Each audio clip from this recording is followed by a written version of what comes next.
Pode iniciar? Lívia, pode iniciar? Pode. Então tá bom. Pessoal, boa noite. Eu me chamo Samantha. Eu tenho formação na área de engenharia ambiental e sanitária. E eu estou com a disciplina, né, de recursos hídricos e energéticos nesse semestre, né?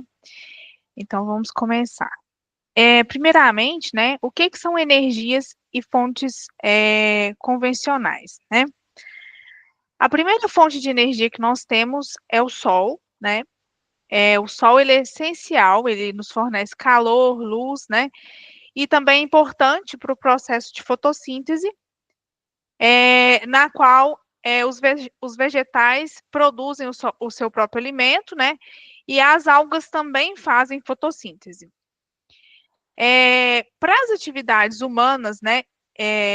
E atividades dos animais, né? O sol ele funciona, a luz solar ela funciona como regulação térmica. Ela produz alimentos, né, entre outros, através dessa radiação solar que o Sol emite para nós aqui na Terra, né?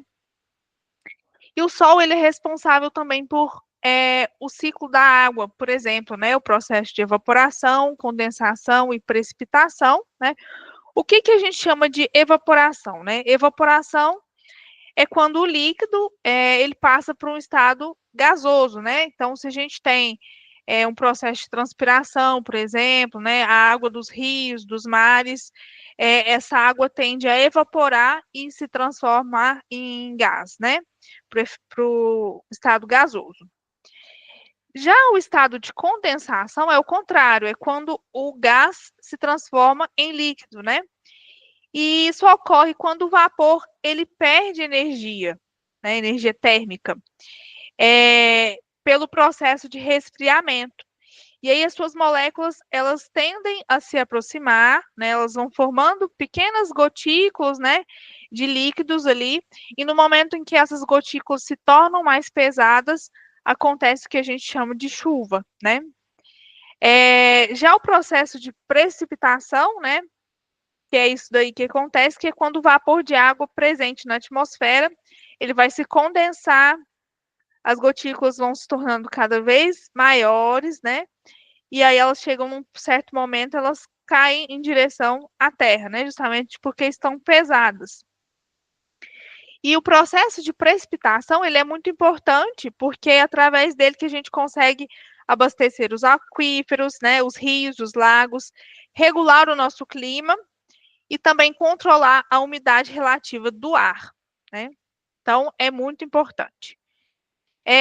O sol também ele é importante para a circulação das massas de ar, né? Que geram através dos ventos aí. A origem indireta de outras fontes de energia também, né? Como biomassa, energia eólica, hidrelétrica, né? O que é uma energia de biomassa, né? A energia de biomassa é aquela formada por fontes renováveis através de uma matéria orgânica, né? Sejam os resíduos florestais, urbanos, agrícolas, né? O que a gente mais conhece aí como fonte para biomassa é a cana, a serragem, né? A própria casca do coco, o arroz, né? A casca do arroz, então são matérias-primas para a formação de energia de biomassa. Já a energia eólica, né, é a energia que é formada pela força dos ventos, né, que geram uma eletricidade por meio das turbinas. Então, o vento ele move as pás das turbinas, né, transformando-se aí em energia mecânica e em seguida em energia elétrica, né? Já as energias hidroelétricas, né, elas são formadas através da força da água, né, pelo movimento ali. E aí essa força da água movimenta as turbinas, né, das usinas hidroelétricas, gerando energia, né? As turbinas, elas acionam os geradores e transformam a energia mecânica em elétrica. né? Qual que é o conceito de energia e trabalho, né? Energia, né, na física é conhecida como a capacidade de realizar trabalho. E o que é trabalho? O trabalho é definido como a aplicação dessa força que vai provocar um deslocamento de um determinado corpo. E aí a energia ela pode ser convertida, né, de uma forma para outra. Um exemplo é a energia solar em elétrica, ou ela pode ser transformada em diferentes processos naturais e tecnológicos, né? Aqui a gente tem alguns tipos de energia. A energia solar, né, que ela pode se transformar aí na fotossíntese, no aquecimento de água e energia solar. Já a energia, a fonte de energia química, né, os alimentos, elas se transformam em energia muscular e calor corporal, né? Por isso que a gente precisa se alimentar, para nos gerar energia, né? Já a energia mecânica, né, é uma energia cinética por exemplo, a gente tem a questão das energias das turbinas, né, que são geradas aí nas usinas eólicas. Já a fonte de energia elétrica, né, ela é uma energia cinética, né, de movimento em turbinas eólicas, né, iluminação e funcionamento de aparelhos. Aqui a gente tem alguns tipos de energia, né? A energia cinética, que é o que a gente conhece como energia do movimento. Essa energia, ela é vista aí nos processos de turbinas, a energia das ondas oceânicas, né? Então, são todas energias do movimento. A energia gravitacional é uma energia potencial, né, devido à posição em relação à gravidade, né? Então, as usinas hidrelétricas, reservatórios elevados, são todos utilizados de forma estratégica, né, construídos de forma estratégica, aproveitando a energia gravitacional. Já a energia elétrica, né, é associada ao movimento dos elétrons, né, através, a gente tem como exemplo as pilhas, baterias, a rede elétrica, né, e geradores aí. A energia química, né, é aquela armazenada nas ligações químicas das substâncias, né? Um exemplo que a gente tem aí são os combustíveis fósseis, os alimentos, as baterias recarregáveis. Já a energia térmica, né, que é causada aí pelo calor, é uma energia relacionada à temperatura e o movimento das partículas, né? Um exemplo que a gente tem é os fogões a lenha, aquecedores, motores térmicos e a energia radiante, né, a luminosa aí, que é quando a energia transportada por ondas eletromagnéticas, né, como a luz, vai gerar aí energia nos painéis solares, nas lâmpadas, no próprio micro-ondas, né? A energia nuclear é a energia liberada pela fissão ou fusão dos núcleos atômicos. O exemplo que a gente tem são as usinas nucleares, os reatores, energia solar, né? A fusão no Sol aí. A gente tem algumas principais fontes de energia, né? A energia solar, como eu falei, é a fonte de energia renovável, inesgotável, né, que é proveniente da radiação eletromagnética emitida pelo Sol, na forma tanto de calor como luz, e o aproveitamento da energia solar pode ser realizado através de aquecimento da água dos coletores solares de baixa e alta eficiência. Ou ainda através da geração de eletricidade por meio de dispositivos e conversão de energia solar, tais como os painéis fotovoltaicos, que são os mais conhecidos. A energia eólica é a energia proveniente da movimentação da massa de ar, né, que forma os ventos devido ao efeito da energia solar incidente sobre a atmosfera. E aí o resultado que a gente tem é o aquecimento desigual da atmosfera pelo Sol, das irregularidades da superfície e da rotação da Terra, que faz com que o ar se movimente e gere energia através das turbinas aí. Energia nuclear é energia liberada por meio da reação nuclear, que vai resultar de processos de transformação de núcleos atômicos. Essa forma de energia ela é produzida nas usinas termonucleares, né, que utilizam aí o urânio como combustível, e o calor produzido nas usinas nucleares por meio da fissão dos átomos de urânio é empregado na geração de eletricidade. Já a energia química, né, ela trata-se da energia acumulada nos átomos das moléculas. O seu aproveitamento é realizado quando as ligações das moléculas dos reagentes possuem mais energia do que as moléculas dos produtos resultantes de uma dada reação, e isso acaba liberando energia. Durante as principais fontes de energia química, a gente destaca aí os hidrocarbonetos, os óleos combustíveis, a gasolina, o gás liquefeito de petróleo e o gás natural. Já a energia elétrica, ela refere-se à circulação de cargas elétricas por meio de um campo de potencial elétrico. A energia elétrica ela é produzida a partir de diferentes fontes, né? Ela pode ser empregada aí na iluminação, no uso de equipamentos eletroeletrônicos, ar-condicionado, no próprio uso industrial e outras opções também. A geração de energia elétrica ela é possível, né, por causa das usinas hidroelétricas, termoelétricas, nucleares, geradores eólicos, painéis solares, fotovoltaicos e células de combustíveis. Então, todas essas fontes são fontes de energia elétrica. A energia térmica, ela corresponde à energia interna, que é a soma cinética e potencial dos elementos que constituem a matéria. A energia interna ela é transformada de um corpo para o outro através de condução ou convecção ou radiação térmica. E dentre as fontes de energia, a gente pode destacar a geotérmica, que corresponde ao aproveitamento do calor produzido pelo vapor, formando informações geológicas vulcânicas, a produção de vapor como termoelétricas, nucleares e gás, carvão e biomassa. Já a energia mecânica, ela corresponde à soma da energia cinética e potencial na forma de um eixo, né, girante aí, que ocorre nos eixos dos motores, por exemplo, né? E a gente pode destacar que a energia das marés, das ondas do mar, a energia hidráulica, que é convertida em eletricidade através de turbinas hidráulicas acopladas a um gerador elétrico. Já a energia magnética, ela trata-se da energia acumulada na forma de campos magnéticos, que é convertida em energia elétrica por meio de motores e geradores elétricos. A energia magnética é aplicada, por exemplo, no sistema de levitação e propulsão de trens. Aqui a gente tem uma tabela, né, que é de unidades de energia e fatores de conversão. Então, a gente vê muito isso daqui lá na física, né? Quando a gente vai fazer os cálculos para converter. Então, é uma tabelinha padrão aí.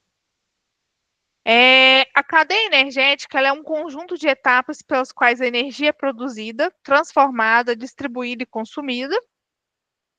Ela está diretamente ligada à cadeia produtiva de energia, que envolve lá desde a extração do recurso natural até o uso final da energia por consumidores. Então, a primeira etapa que a gente tem na cadeia energética é a extração, né, que é a obtenção dos recursos energéticos, seja o petróleo, gás natural, carvão, biomassa, entre outros. Em seguida, a gente tem a conversão, que é a transformação do recurso em energia utilizável, né, seja eletricidade, combustível. Já o processo de transmissão é o transporte dessa energia que foi convertida até os centros de consumo, né, através das linhas de transmissão. A distribuição é a entrega da energia ao consumidor final, seja ele uma residência, uma indústria, um comércio, por exemplo. E o consumo, né, que é o uso da energia para fins diversos, né, seja para iluminação, um transporte, uma produção de uma indústria, o próprio aquecimento. E a matriz energética do Brasil ela é considerada uma das mais limpas e renováveis do mundo. Especialmente quando a gente compara a matriz energética global, né? Ela apresenta o conjunto de fontes utilizadas para suprir todas as necessidades energéticas do país, seja pelo transporte, indústria, residência, comércio, entre outros. Então, a composição da matriz energética brasileira em 2024, de acordo com o Balanço Energético Nacional, A gente tem as fontes renováveis, que representam 50% dessa matriz, seja através de hidráulica, biomassa, eólica, solar ou algumas outras fontes renováveis. Já as fontes não renováveis, elas representam os outros 50%, que seja através do petróleo e os derivados do petróleo, gás natural, carvão mineral, energia nuclear. A energia hidráulica, ela é a principal fonte de geração de energia, né? E tem grande participação na matriz elétrica, justamente pela quantidade de rios, né, que a gente tem dentro do país, né? A gente tem então uma fonte hídrica muito boa para esse tipo de energia, né, que favorece a geração desse tipo de energia. Já o biocombustível, como o etanol e o biodiesel, ele tem um papel relevante, né, no setor dos transportes. A energia solar e eólica, ela vem crescendo, né, de um tempo para cá, por impulso de políticas de transição energética, né? Ou seja, a gente tende a implantar energias mais limpas, né? E uma das opções que a gente tem é energia solar e eólica. E também menor emissão de gás de efeito estufa por habitante, né? Graças ao uso de energias renováveis. A gente tem algumas etapas do sistema elétrico brasileiro, né? Primeiramente, a geração. Quando a gente transforma a energia primária, natural, em energia elétrica. E as principais fontes que a gente tem hidroelétricas, que seja através dos reservatórios, né, e o movimento da água ali que vai gerar a rotação das turbinas. As termoelétricas, né, que são a gás natural, carvão e biomassa. As usinas nucleares, usinas eólicas e usinas solares. Então, todas essas fontes geram energia. O Brasil ele tem forte predominância, né, na geração de renováveis, especialmente energia hidrelétrica, né, que é uma das principais utilizadas atualmente. Já a transmissão, ela tem a função de levar a energia gerada até o centro de consumo por meio das linhas de alta tensão. E a gente tem algumas características no Brasil, né? A gente tem extensa malha de transmissão, porque o país é muito grande, né? Então a gente demanda quilômetros de linhas de transmissão, interligação nacional por meio de sistema interligado nacional, que permite o compartilhamento de energia entre regiões. Desafios que a gente tem, né? Por causa dessa extensão da malha de transmissão, a gente acaba tendo perdas de energia nesse processo. E também a dificuldade de manutenção e expansão de infraestrutura, visto que é muito extenso. Já a etapa de distribuição, né, ela tem a função de entregar energia elétrica aos consumidores, seja residência, comércio, indústria. São redes de média e baixa tensão. E a gente tem algumas principais distribuidoras regionais, né? Aqui a gente tem a CEMIG, em outros estados a gente tem a Enel, a Light, a Copel, entre outras, né? E todas essas empresas são reguladas e fiscalizadas pela Enel, né? A Agência Nacional de Energia Elétrica, que garante a qualidade e tarifas. As fontes convencionais de energia. Nós temos o petróleo e o gás natural. Eles são fontes de energias não renováveis. Eles desempenham um papel central na matriz energética global e brasileira também. Como que acontece a formação do petróleo e gás natural? Ele se origina da decomposição de matéria orgânica, seja vegetal, animal, e demora milhões de anos, né, para essa matéria se decompor ali e acabar tendo o petróleo, né? Então demora milhões de anos. E a ação da pressão e o calor, ela transforma essa matéria em hidrocarboneto, né, que são carbono e hidrogênio, o processo de decomposição. Então, o petróleo ele migra da rocha geradora para uma rocha porosa, e aí ele é aprisionado por uma rocha selante, que é impermeável, e se forma um reservatório. Composição e estrutura do reservatório, né? O gás natural, ele é encontrado na parte superior do reservatório, porque ele é menos denso. Já o petróleo, ele ocupa a parte intermediária. E a água salgada, ela fica na parte inferior devido à sua densidade. Então, essas fases, elas não se misturam e isso facilita a separação, o que é gás natural, o que é petróleo, o que é água salgada, no processo de extração ali. A gente tem uma tabela de composição do petróleo, né? O carbono, ele representa de 83% a 87% do teor da massa do petróleo. Já o hidrogênio, ele representa de 10% a 14% do teor do petróleo. O enxofre, ele representa 0,05% a 6% também do teor de massa do petróleo. O nitrogênio, 0,1% a 2% dessa massa do petróleo. O oxigênio, 0,05% a 1,5%. E já os metais, né, seja ferro, níquel, entre outros, representam menos de 0,3% da composição do petróleo. Como que é a classificação do petróleo, né? A composição química do petróleo, ela influencia diretamente na propriedade física, como, por exemplo, a viscosidade desse petróleo, a sua densidade, a diferença de cor, né? E aí, depois disso, ele é classificado em dois grupos. Os hidrocarbonetos, que são os principais componentes do petróleo e é responsável por seu valor energético, sejam alifáticos, né, de cadeia aberta ou fechada, saturado, tendo apenas ligações simples. Um exemplo que a gente tem são os alcanos. Insaturados, possuem ligações duplas ou triplas, né, seja alcenos e alcinos. Aromáticos, né, mononucleados, que possuem um único anel benzênico, né, exemplo aí o benzeno ou tolueno, quem lembra disso lá na química. E os polinucleados, né, que possuem 2 ou mais anéis aromáticos. Um exemplo que a gente tem é os naftalenos e os antracenos. Já os não hidrocarbonetos, né, eles são compostos que não permanecem a família dos hidrocarbonetos, mas eles estão presentes ali no petróleo.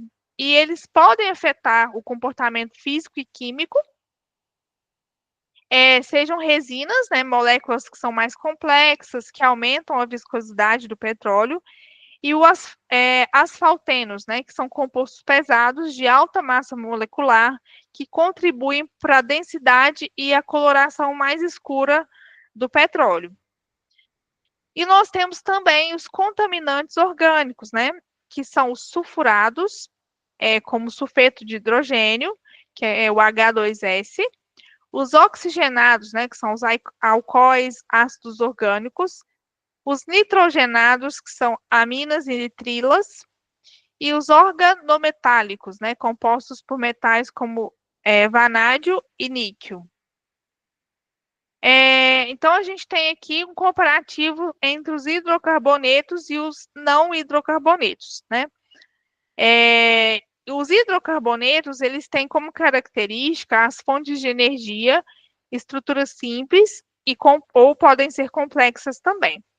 Já os não hidrocarbonetos, eles têm como característica, né, afetar a viscosidade, a cor, a estabilidade, o tipo de refino desse petróleo.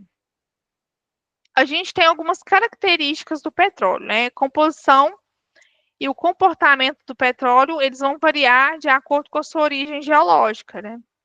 As principais propriedades que influenciam a sua classificação são o transporte, o refino e o seu uso, né? E a gente tem a densidade também, que é medida, padronizada pelo American Petroleum Institute, que é conhecida aí pela sigla API, que quanto maior o API, mais leve é o seu petróleo, né?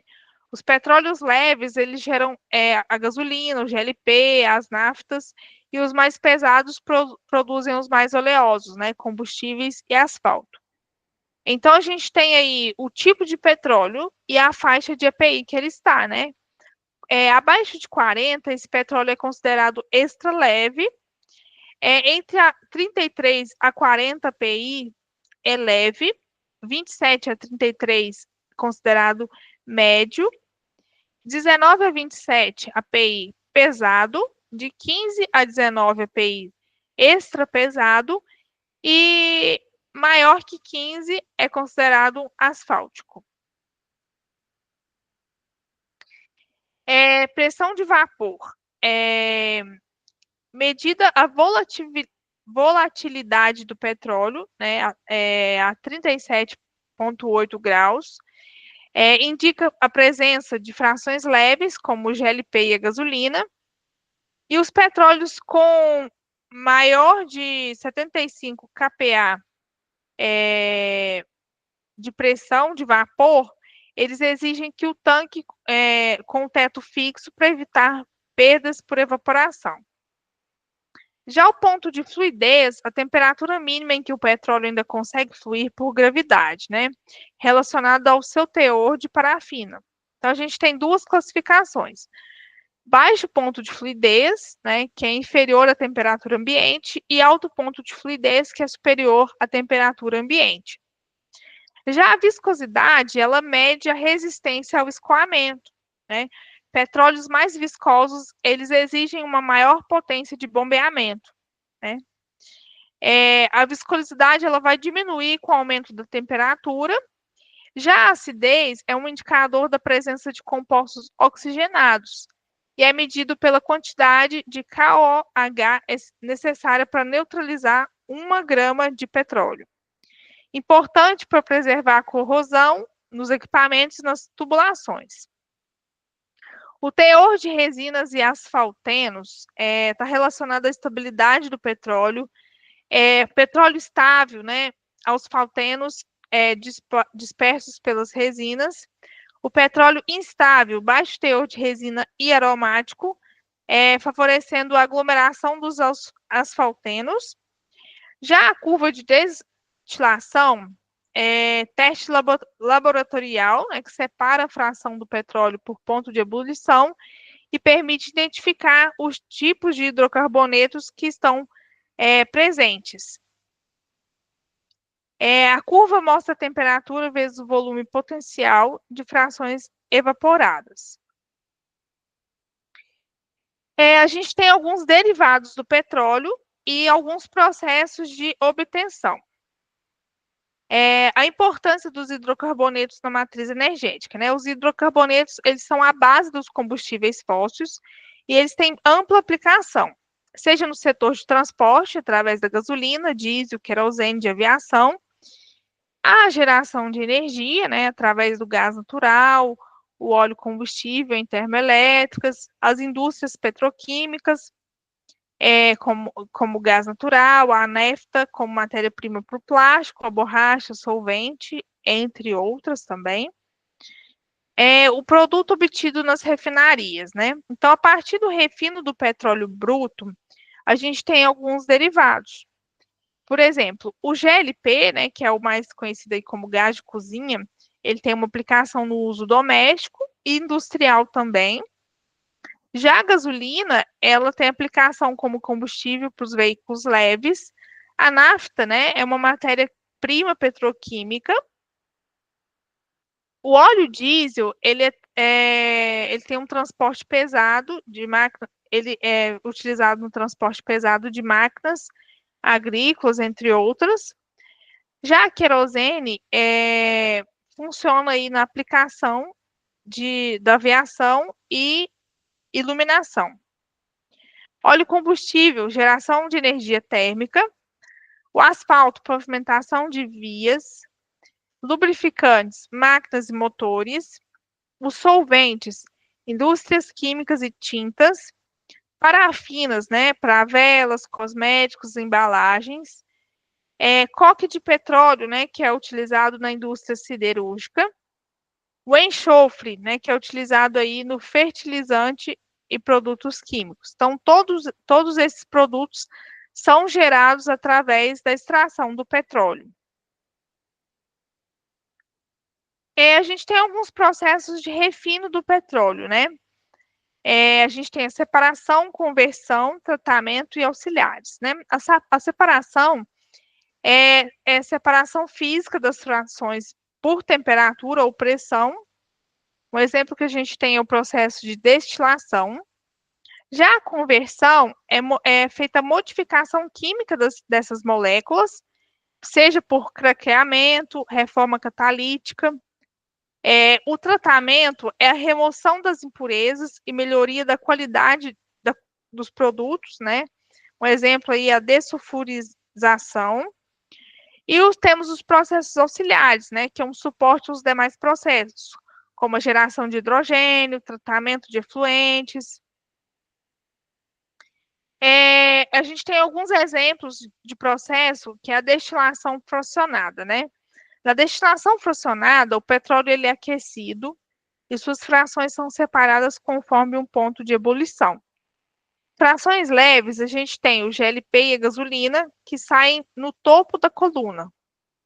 Já as frações médias, a gente obtém querosene e diesel, que saem no meio. E as frações pesadas, a gente tem óleo combustível e asfalto, que saem na base. Aqui a gente tem alguns tipos de refino do petróleo, né? Processos físicos de separação, né?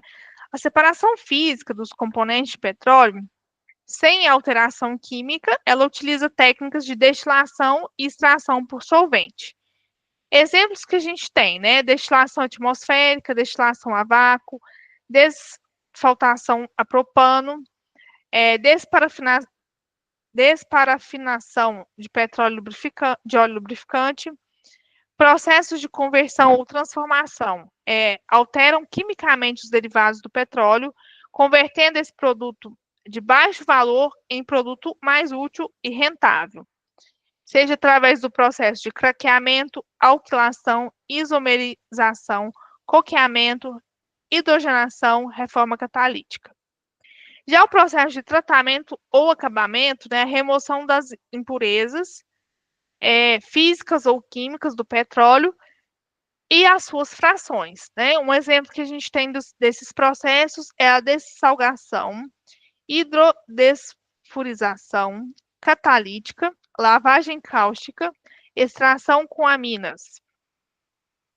Os processos auxiliares, né, é um suporte às operações da refinaria e ele fornece insumos como água, energia, vapor e hidrogênio. Estão ligados aí aos processos de geração de hidrogênio, tratamento de água e efluente, geração de vapor e energia, recuperação de enxofre. Já o gás liquefeito de petróleo, o GLP, ele tem como composição a mistura de hidrocarbonetos leves, de 3 a 4 átomos de carbono. Um exemplo que a gente tem são os propanos, propenos, butano e buteno. A gente já viu isso lá na química. O estado físico, né, gasoso, a temperatura ambiente e a pressão atmosférica, ele pode ser mais liquefeito e pressurizado e por pressurização. Quais são os principais usos do GLP, né? A cocção dos alimentos, né? Uso doméstico. Na indústria petroquímica, né? A produção de borracha, polímeros, álcools e éteres. Já no combustível em indústrias, né? De vidro, cerâmica, alimentícia, combustível automotivo, também, um exemplo aí, as empilhadeiras. Tratamento térmico e galvanização. Processo de produção, unidade de processamento de gás natural, né? Refinarias, através da destilação atmosférica, craqueamento catalítico, coqueamento retardado, reforma catalítica.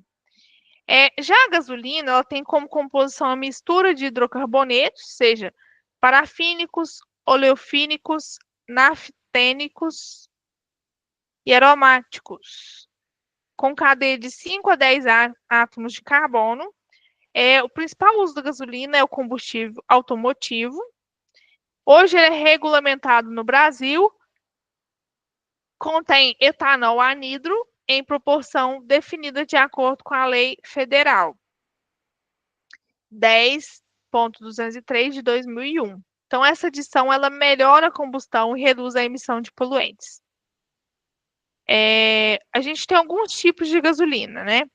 A gasolina A, ela é produzida pelas refinarias sem adição de etanol, é comercializada apenas para distribuidoras e possui maior octanagem comparada à gasolina com etanol. Já a gasolina comum é uma gasolina misturada com etanol, em percentual definido pelaquela legislação. É a gasolina distribuída ao público, né? Onde você vai no posto de combustível, abastece seu carro, você pode escolher lá, gasolina comum ou não. Gasolina aditivada, né? Ela é comum, mas ela tem aditivos, detergentes, antioxidantes e redutores de fuligem. Então, ela ajuda a manter o motor limpo, né? Então, também é encontrada nos postos de combustíveis e são ofertadas ao público. Já a gasolina premium é de alta octanagem, cerca de 95. Ela é produzida com maior proporção de naftênicos e aromáticos e contém 25% de etanol. Já a gasolina de aviação, né, ela contém octanagem de 10 a 130, é composta por nafta de reforma catalítica, alto teor de aromáticos e chumbo tetraetila. Gasolinas especiais e de competição, né? Então, as formulações específicas para os motores de alto desempenho são características ajustadas de octanagem, densidade e composição. A gente tem alguns outros derivados combustíveis pesados do petróleo. Querosene de aviação.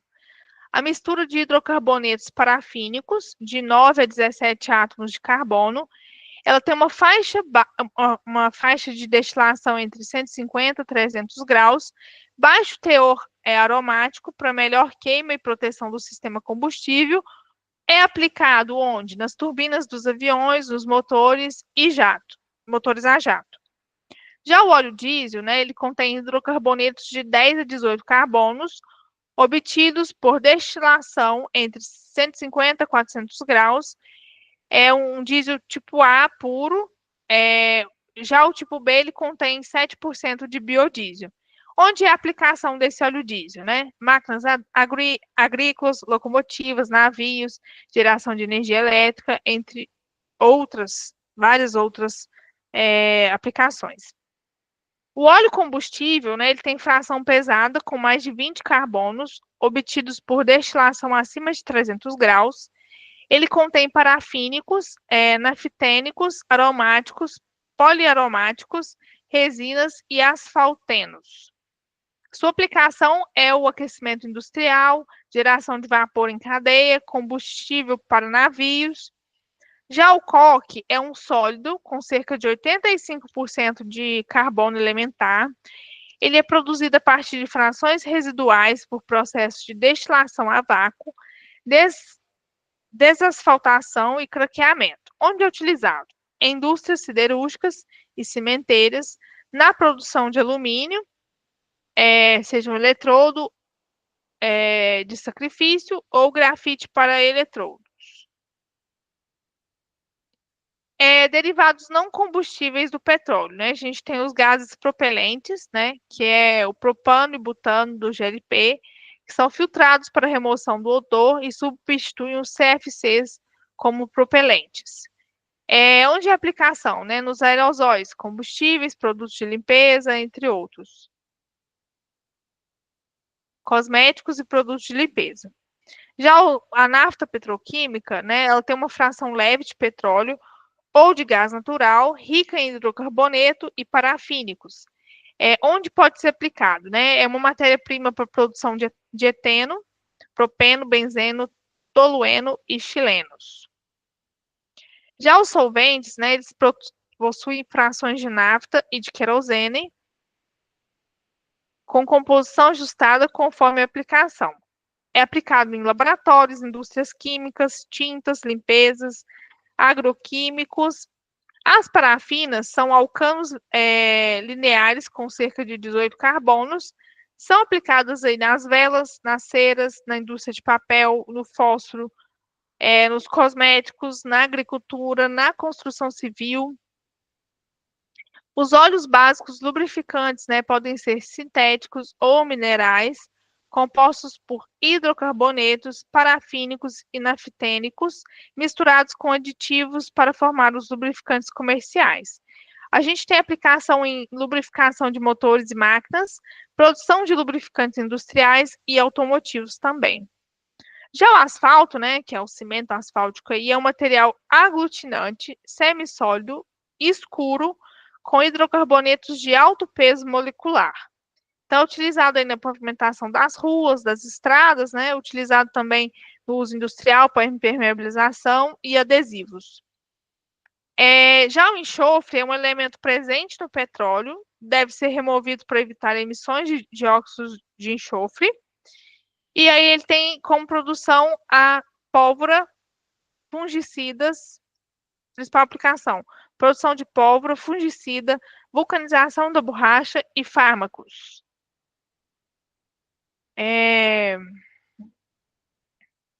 Eu trouxe alguns vídeos para passar para vocês a respeito de como que funciona, né, um pouco essa cadeia energética.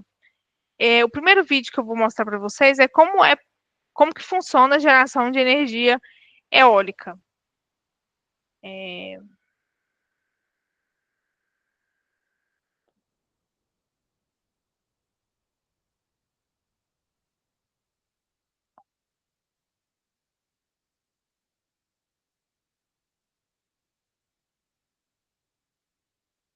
A energia gerada a partir dos ventos é considerada renovável, limpa e é uma das mais importantes do sistema elétrico brasileiro. Mas como se pode transformar a força dos ventos em energia? Vem que eu te mostro como funciona uma usina eólica.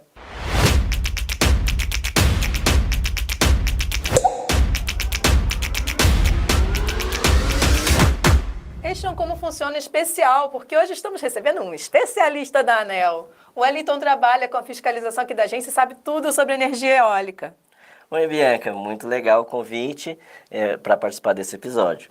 Hoje, a ANEEL fiscaliza mais de 1.000 usinas eólicas espalhadas pelo país, operando. Hoje o Brasil está entre os 10 países com mais capacidade de geração de energia eólica instalada em terra firme. Antes de o Wellington contar pra gente como funcionam essas usinas, já curte o vídeo aqui embaixo, se inscreve no canal da ANEEL e ativa o sininho para acompanhar todos os vídeos aqui da série. Wellington, como é que funcionam as turbinas eólicas? Conta um pouquinho pra gente. São mais ou menos como um catavento de criança? A lógica de funcionamento deles é mais ou menos a mesma. Quando uma criança sopra um catavento, o ar em movimento gira as hélices do brinquedo. E o sopro tem que ser na direção que favorece o giro. Então as hélices da turbina eólica giram mais ou menos como as pás do catavento, né? Isso, Bianca. A ideia é aproveitar a velocidade do vento para girar a máquina. Existem vários tipos de turbinas, algumas que giram vertical, outras que giram horizontal. O tipo que se consolidou para a geração de energia elétrica é o dessas turbinas que giram no eixo horizontal, com um rotor de 3 pás ou hélices. E como é que funciona dentro dessa turbina para o vento se transformar em energia? Bom, a aerodinâmica, quer dizer, o formato das pás das turbinas, é como uma asa de avião. Ele faz com que o vento provoque um giro no conjunto de pás ou rotor. Lá nas alturas, os ventos são mais fortes. E é por isso que uma turbina eólica dessas é composta por uma base bem forte, fixa na terra, para suportar todo o peso da estrutura, uma torre bem alta para alcançar os ventos mais fortes e uma nacelle onde ficam os equipamentos necessários para gerar a energia e onde está o eixo que encaixa o rotor, que é esse conjunto de pás. A energia cinética, que é contida na velocidade do vento, a energia do movimento, ela gira o rotor que está ligado a um eixo central e ele aciona um gerador elétrico lá dentro da nacelle, e a energia elétrica gerada, então, ela é convertida e controlada por uma série de sistemas eletrônicos e transformadores de potência, e aí ela é distribuída pela rede elétrica até chegar nas nossas casas, nos comércios e nas indústrias. O vento tem sido utilizado como gerador de energia desde a antiguidade, sabia? Em sistemas como bombeamento de água, moagem de grãos e propulsão de embarcações. É da antiguidade que vem o nome dessa energia, que é um nome esquisito, né? O termo eólico vem do deus dos ventos na mitologia grega chamado Éolo. Wellington, agora que vimos como uma turbina de energia funciona, como é que funciona um parque eólico, ou seja, um conjunto dessas turbinas trabalhando juntas em uma usina? Uma usina eólica, também conhecida como parque eólico, é um conjunto de turbinas eólicas instaladas todas em uma área delimitada e controlada pelo mesmo sistema de controle, sistema de medição de energia.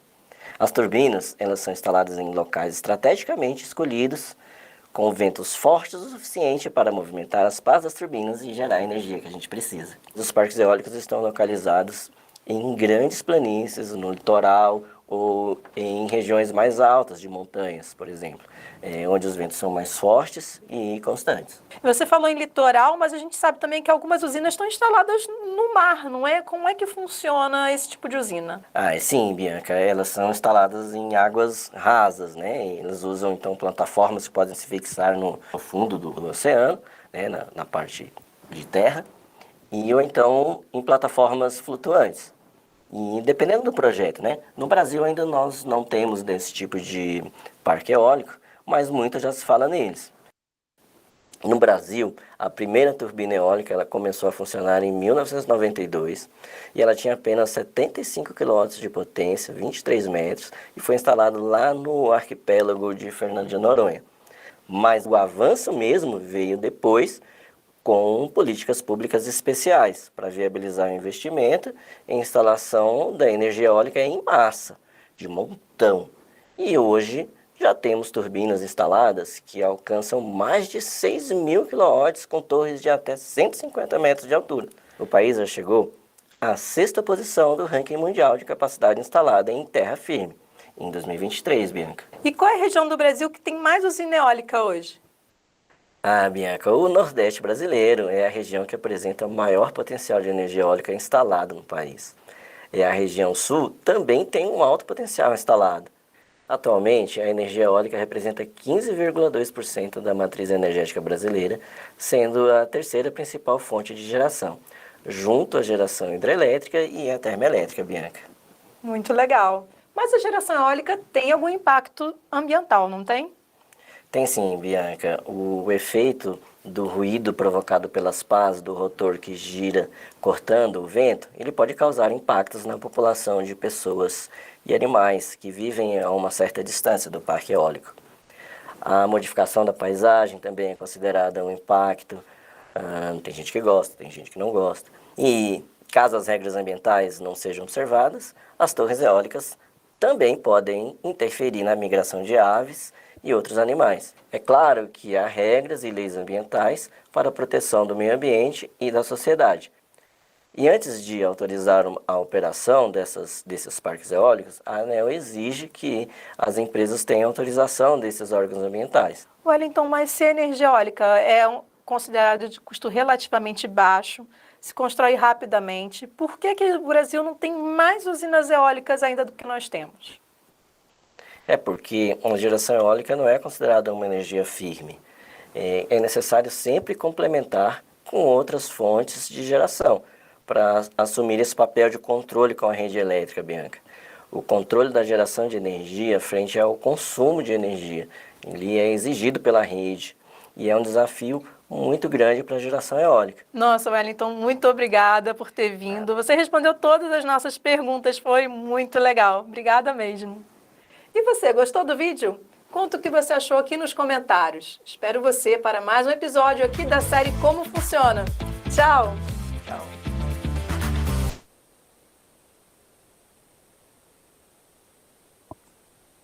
Agora eu vou compartilhar como que funciona, né, um pouquinho da energia de biomassa.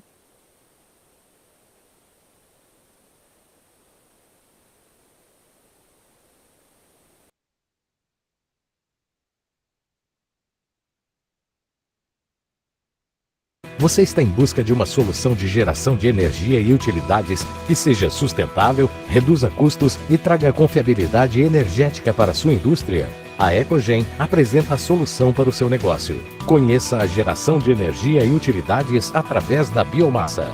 A biomassa nada mais é que uma matéria orgânica de origem vegetal com alto potencial energético, como, por exemplo, cavaco de eucalipto, bagaço de cana-de-açúcar, casca de arroz e serragem. E como é o processo de geração de energia e utilidades através da biomassa? Primeiro, a biomassa é coletada e preparada para ser utilizada como combustível na caldeira. Ela pode passar por processos de trituração, secagem e armazenamento para garantir um suprimento constante e eficiente. Depois, a biomassa alimenta a caldeira, equipamento especialmente projetado para sua queima. Este é um processo de oxidação controlado, onde os compostos orgânicos da biomassa são decompostos em gases, vapores e cinzas. O calor gerado pela queima da biomassa é transferido para a água que circula dentro da caldeira. Essa água é convertida em vapor de alta pressão devido ao aumento da temperatura. O vapor da alta pressão é direcionado para uma turbina. Conforme a turbina gira, o gerador converte a energia mecânica em energia elétrica, gerando eletricidade. E quais os benefícios da utilização da biomassa para a geração de energia e utilidades? Você consegue uma redução de custos de até 50% em comparação à utilização de combustíveis fósseis, como o gás natural e o óleo combustível. Isso torna a sua indústria mais competitiva no mercado. Ajuda na descarbonização da matriz energética do seu negócio por utilizar uma solução sustentável que compensa a sua emissão de carbono. Diversifica sua matriz energética e traz confiabilidade no fornecimento de energia e utilidades. E, por fim, gera utilidades como vapor e água quente, além da energia elétrica. A Ecogen tem muita expertise e quer ajudar você a gerar energia e utilidades em sua indústria. Atuamos em todo o processo, dos estudos de viabilidade da solução à instalação, operação e manutenção do projeto. Começamos com uma análise para definirmos a melhor solução para o seu negócio.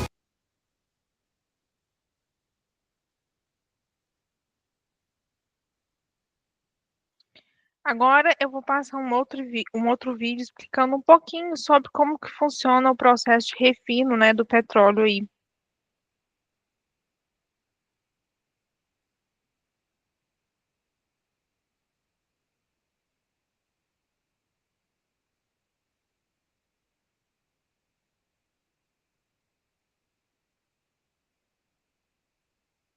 Olá pessoal, no vídeo de hoje vamos falar sobre o refino do petróleo.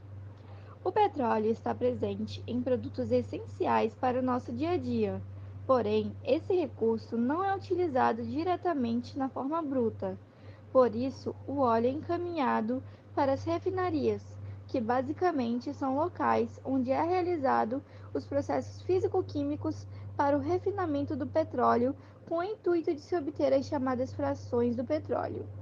Para entender o processo de refino, precisamos relembrar da composição do petróleo, que essencialmente é composto de uma mistura complexa de hidrocarbonetos, além de possuir pequenas quantidades de compostos orgânicos, como nitrogênio, oxigênio e enxofre. Devido ao fato dos compostos orgânicos possuírem pontos de ebulição muito próximos, não é possível isolar cada um desses compostos orgânicos.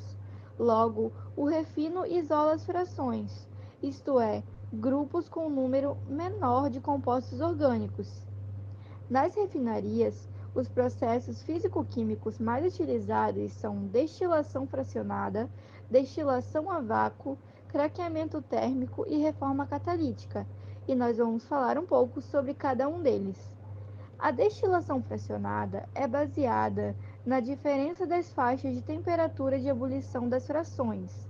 Nesse processo, o petróleo é colocado em um forno, fornalha ou caldeira e assim é ligado a uma torre de destilação que pode possuir até 50 bandejas ou níveis, sendo que cada uma apresenta uma temperatura diferente que vai diminuindo conforme o aumento da altura da torre. Quando o petróleo é aquecido na fornalha, seus componentes vão para o estado gasoso e os mais pesados, com maior massa molar, não sobem e vão ficando separados na bandeja de níveis conforme seu estado. A destilação a vácuo utiliza as frações que não foram separadas na etapa anterior.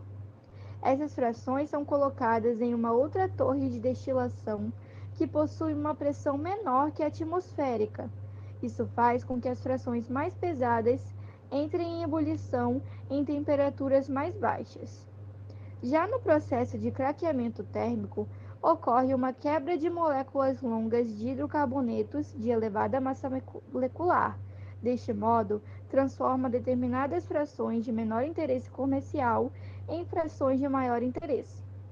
A última etapa do refino é a reforma catalítica, onde as moléculas são reformuladas ou reestruturadas. É um processo importante, pois permite uma melhora na qualidade da gasolina, uma vez que quanto mais ramificações e cadeias cíclicas e aromáticas tiverem o hidrocarboneto, melhor será o desempenho nos motores dos automóveis. Gostou do vídeo? Fique ligado nas nossas redes sociais para receber mais tipos de conteúdo como este.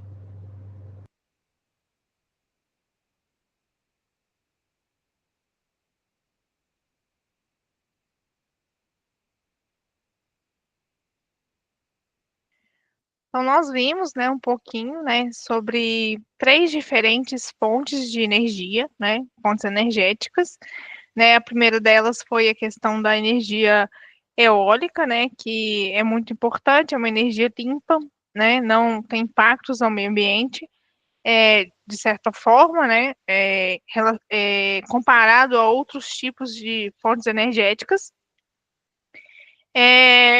Pela questão, né, dos ventos, como foi explicado no vídeo, a energia eólica ela é mais presente nas regiões do Nordeste do país, né, porque ela depende da força do vento para gerar eletricidade, né, por meio das turbinas.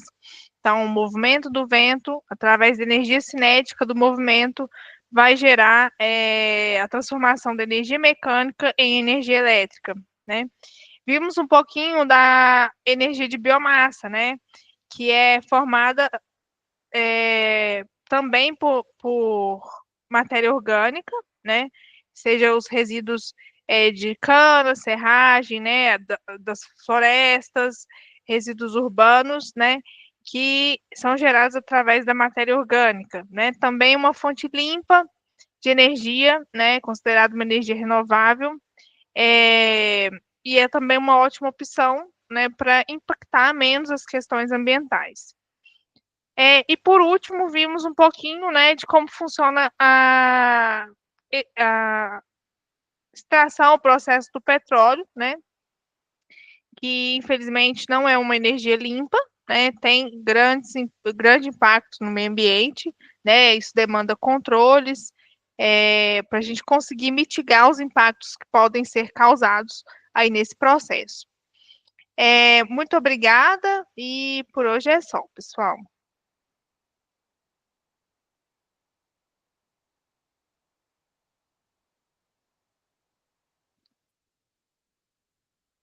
Lívia.